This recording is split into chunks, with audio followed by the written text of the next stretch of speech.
Sydney.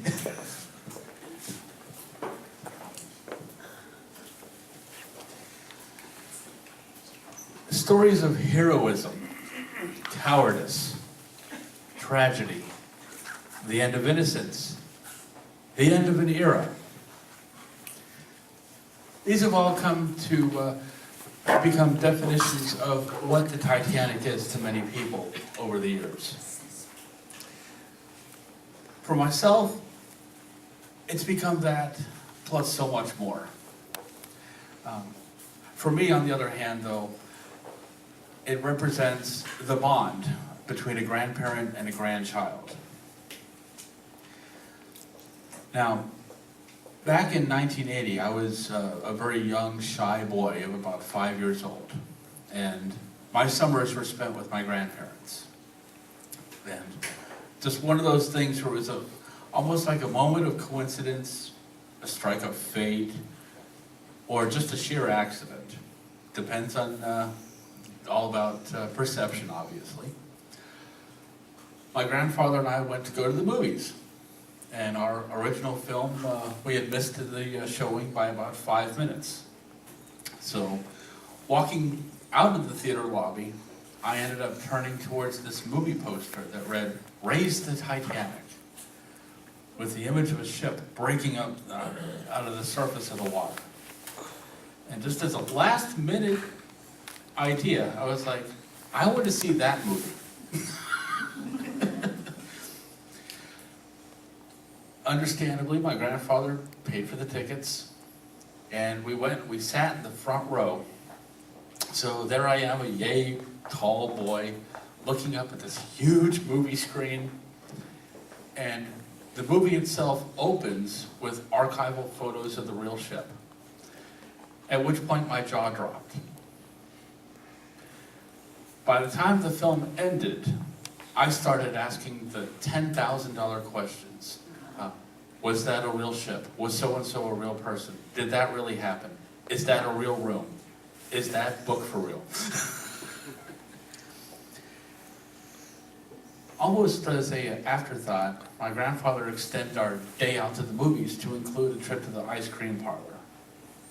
So over an ice cream sundae, he decided to tell me the story of Titanic from his perspective. He never was a passenger. He never worked on the ship. He was just a young boy who had just remembered, as he put it, the day that the world froze. The world's impact of the loss of the ship itself, the global response, the outcome that we see now, the emergence of the International Ice Patrol, the whole 9 yards that we see leading backwards to that particular night of the sinking. And I was enthralled. I wanted to know more. So, my grandfather happily obliged once again. And so he bought me the book, A Night to Remember. And since I was just learning how to read, every night before bedtime, he would read me one chapter.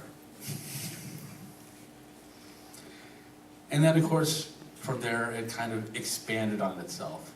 So, every afternoon, whenever we would have tea on the balcony, he would always say that we're actually on the promenade of the ship. We're on the promenade deck. We're going to have tea with the Astors today. Let's get some real estate advice from JJ, see what he has to offer. Other times it would be almost a learning lesson within itself.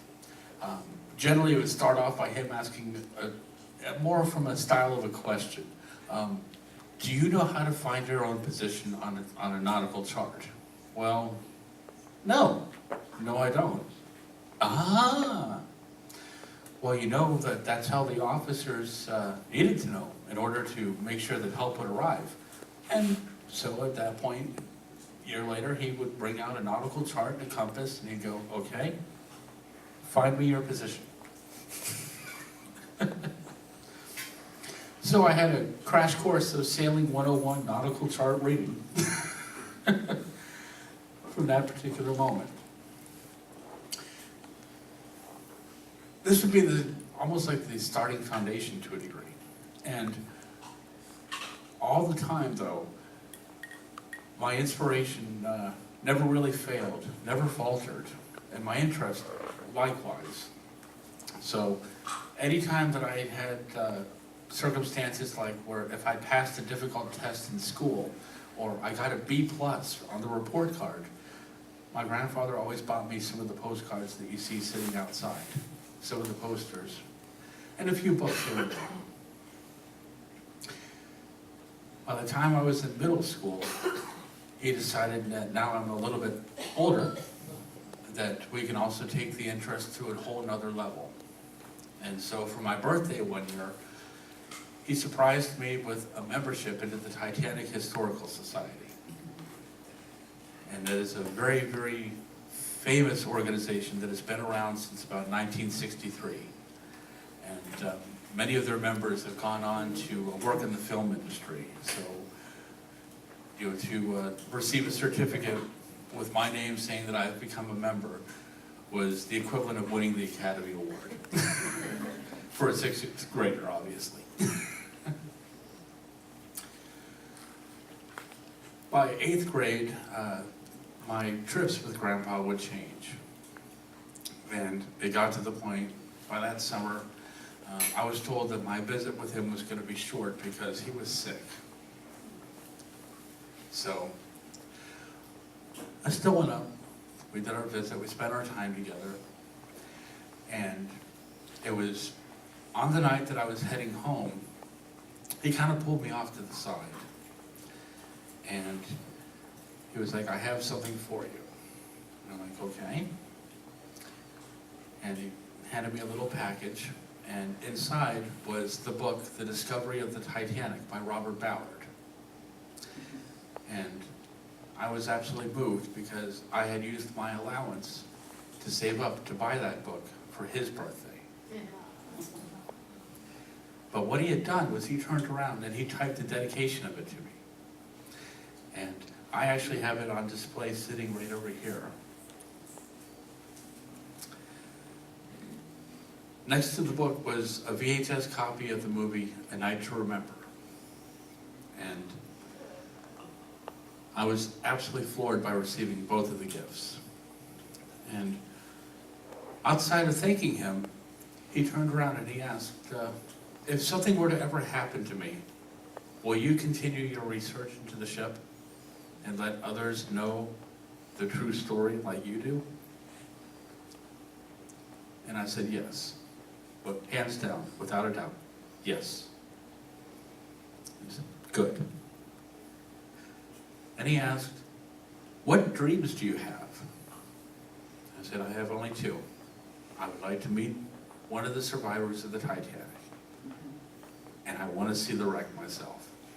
I want to dive the wreck. He said, okay. And at that point, my parents were pulling up to the driveway to pick me up. And so my grandfather put his arm on my shoulder and he said, pursue your dreams and they may come true. And with that, we said goodnight. I got into the car and we started heading home.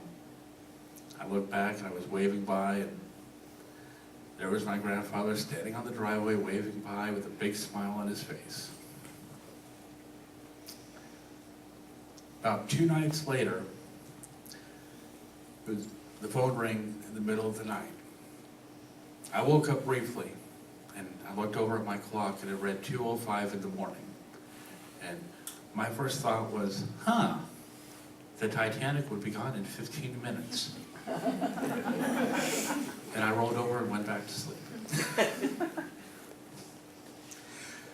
I woke up the next morning, and the house was quiet and very still. And I got out of the bed and I walked into the kitchen, and my mother was sitting at the table, and she didn't even look up at me. She just said, Grandpa died. He had cancer. I was stunned. The whole time that I had spent all those summers, I never said, I love you. And it hit me. So